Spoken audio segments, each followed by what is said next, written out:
Hey guys, Weekday Gamers here, and today we got you a new video. This is information regarding Pokemon Sword and Shield VGC rule set for Series 8. So the Pokemon Company have announced the series rule set. This rule set runs from the 1st of February, and it features a slight change in the current rules that you would normally see in this current format.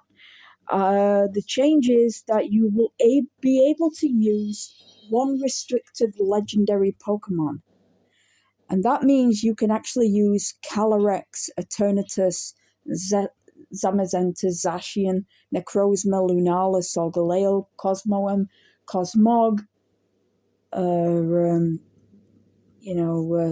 Dialga, Zygarde, Yveltal, Xerneas, Kyurem, Zekrom, Reshiram, Giratina, Palkia, Dialga, Rayquaza, Groudon, Kyogre, Ho-Ho, Lugia, and Mewtwo.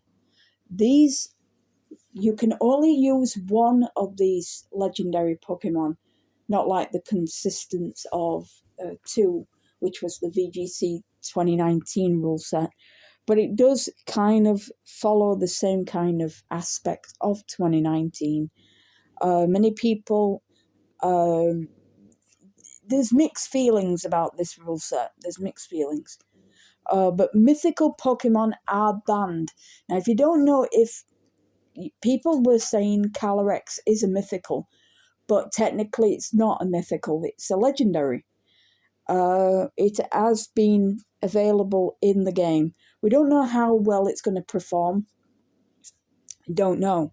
But you can actually use both of the forms of Calyrex as well. You know, the Spectria and Calyrex, and Glastria and Calyrex. But this also goes for both doubles and single battles. So it's kind of changed a slight bit. So you're gonna expect to see Groudon and Xerneas come back again, possibly Solgaleo and Lunala, and both forms of Necrozma. Well, 3 forms of Necrozma, if you count the Ultra form as well, the Ultra Necrozma. This current rule set will change next week, to be exact. Next week. Is it this week? I'm not sure if it's the 1st of February. I know we're end of January right about now. So it'll be possibly next week. But it might be next Monday, or it might be on Friday, this Friday. I'm not really sure when. I've got to check the calendar. But this is what the current format will look like in Season 8. But this was new to me when I actually went onto Cerebi.net, is that this current rule set is maybe new to a few people who've just started VGC. So yeah. So if you didn't know, last Friday we did a live stream on the wild area of Pokemon for the Chinese New Year Shiny Taurus event, which was run by Pokemon. It has now shifted again, reverted back to the old raid. So if you can see, it's reverted back to the Gigantamax Snorlax and Gigantamax Duraludon. This will end soon on January 31st. So until now, until 23:59 UTC, you can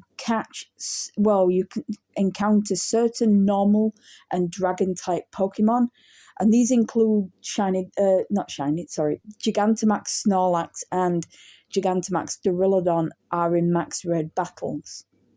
Now this will change. I'm not sure what will be next. I'm not sure. I can't look that far. But you will see on the Nintendo Switch when the new raids do go live, you can get information on the Nintendo Switch, or you can go to Cerebi.net. I highly recommend you do that. Go on Cerebi.net. They are a reliable source of information. So if you want to go on to Cerebi.net to look for more information regarding max raid battles, Pokemon tournaments, or Pokemon Go events that are going off at this minute. I highly recommend it.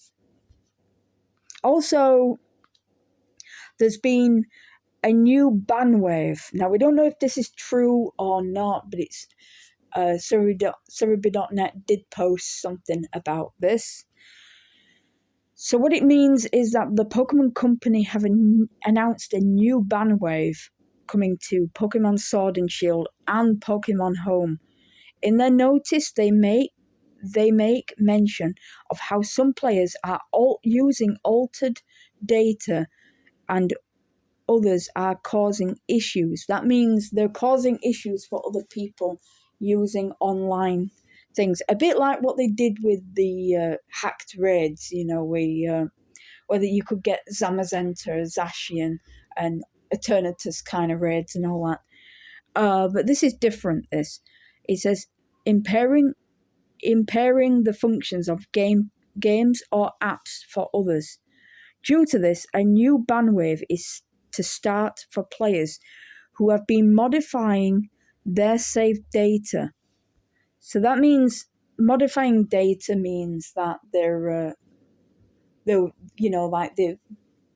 using something to bypass a certain criteria, and it can be causing a lot of issues with other players.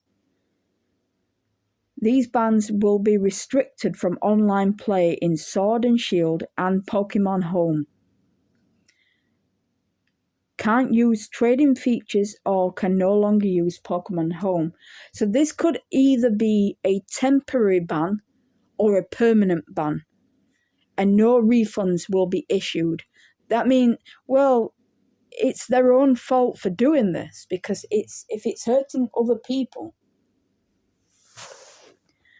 This follows on that the agreement in terms and conditions or terms of service prohibited safe modification. TPC says that bans can be temporary or permanent ban, and no refunds will be issued. These measures will also be taken regularly in the future, and more measures imposed if necessary. So it's kind of like how they're using what they used to do way back in, with like cloning and stuff. They clone. They're using clone stuff. They clone stuff. I don't know how they do it, so that leaves me out because I don't know anything about cloning stuff or doing anything like that. I try and keep my stuff legit as possible. And this won't affect me because I don't use modified data. I would never go on a computer just to do that. When you go into a Pokemon tournament,